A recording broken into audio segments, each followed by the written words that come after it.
Seja muito bem-vindo ao Mentalize Isso. Hoje a gente vai falar de algo que parece banal, mas afeta profundamente o modo como você vive sua vida, a procrastinação, aquele hábito de adiar o que é importante, enrolar para começar e depois se culpar. E para isso eu trouxe alguém que tem uma longa trajetória ajudando pessoas a entender como a mente funciona e como ela nos protege ou nos sabota. Recebo hoje a terapeuta comportamental doutora Helena Duarte. Bem-vinda, Helena. Obrigada. Fico feliz de estar aqui. Esse é um dos temas mais recorrentes na clínica e também um dos mais mal compreendidos. Procrastinação. Aquele hábito que todos dizem odiar, mas que 95% das pessoas praticam regularmente. Hoje, vamos descobrir por que nosso cérebro está programado para adiar o que é mais importante em nossas vidas. E o mais fascinante é como esse comportamento está profundamente enraizado em nossa psicologia. Os estudos mostram que não é simplesmente uma questão de preguiça ou falta de disciplina. Exatamente. Na verdade, a neurociência tem revelado que a procrastinação é uma resposta do nosso sistema límbico, a parte do cérebro responsável pelas emoções, quando enfrentamos tarefas que nos causam algum tipo de desconforto emocional. Então você está dizendo que existe uma razão biológica para esse comportamento? Sim, e é impressionante como isso funciona. Quando nos deparamos com uma tarefa que gera ansiedade ou medo, nosso cérebro imediatamente tenta nos proteger criando distrações. É um mecanismo de sobrevivência antiquado que ainda influencia nosso comportamento moderno. E isso explica por que acabamos fazendo coisas aparentemente produtivas, mas menos importantes, como organizar a mesa de trabalho ou checar e-mails infinitamente. Olha só que interessante. Um estudo da Universidade de Stanford mostrou que 88% das pessoas usam as redes sociais como forma principal de procrastinação, mesmo quando têm tarefas urgentes para realizar. Nossa, e o mais preocupante é como isso afeta nossa saúde mental, não é?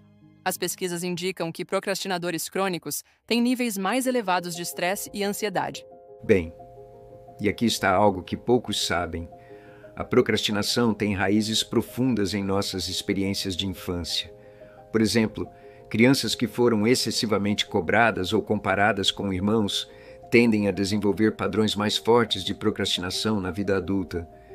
E como podemos começar a quebrar esse ciclo? Porque parece que quanto mais adiamos, mais difícil fica enfrentar as tarefas. Existem algumas estratégias comprovadas cientificamente. A primeira é a técnica dos 2 minutos. Se uma tarefa leva menos de 2 minutos, faça-a imediatamente. Isso ajuda a criar momentum e reduz a resistência inicial. Você sabe que isso me lembra aquela pesquisa da Universidade de Michigan, que mostrou como pequenas vitórias aumentam em 40% a probabilidade de completarmos tarefas maiores. Exato. E tem mais. A técnica Pomodoro, que divide o trabalho em blocos de 25 minutos, mostrou um aumento de produtividade de até 70% em estudos recentes. Mas como lidar com aquela voz interior que sempre encontra desculpas para adiar? Bem, os especialistas em neuroplasticidade descobriram que podemos literalmente retreinar nosso cérebro. Cada vez que enfrentamos uma tarefa difícil em vez de evitá-la, criamos novas conexões neurais que facilitam esse comportamento no futuro. E não podemos esquecer do papel da autocompaixão nesse processo. Os estudos mostram que pessoas que se tratam com mais gentileza têm 60% mais chances de alcançar suas metas. Você sabe que um dado interessante sobre isso é que procrastinadores perfeccionistas, que representam cerca de 20% da população, são os que mais se beneficiam da prática da autocompaixão? Isso faz muito sentido, considerando como o perfeccionismo pode ser paralisante. E olha só que curioso.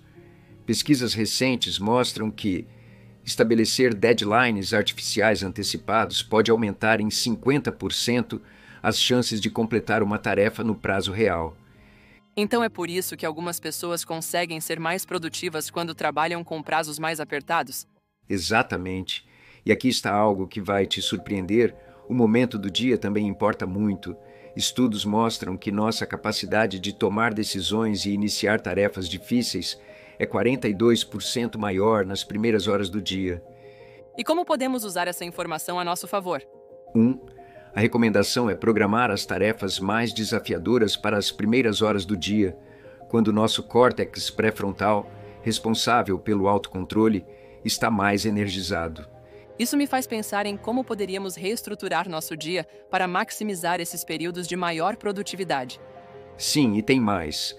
A técnica de implementação de intenções, onde você define exatamente quando, onde e como vai realizar uma tarefa, pode aumentar as chances de sucesso em até 300%. E quanto ao ambiente? Tenho ouvido muito sobre como nosso espaço de trabalho influencia nossos hábitos. Oh, isso é fascinante. Um estudo da Universidade de Princeton descobriu que um ambiente visualmente caótico pode reduzir nossa capacidade de foco em até 30%.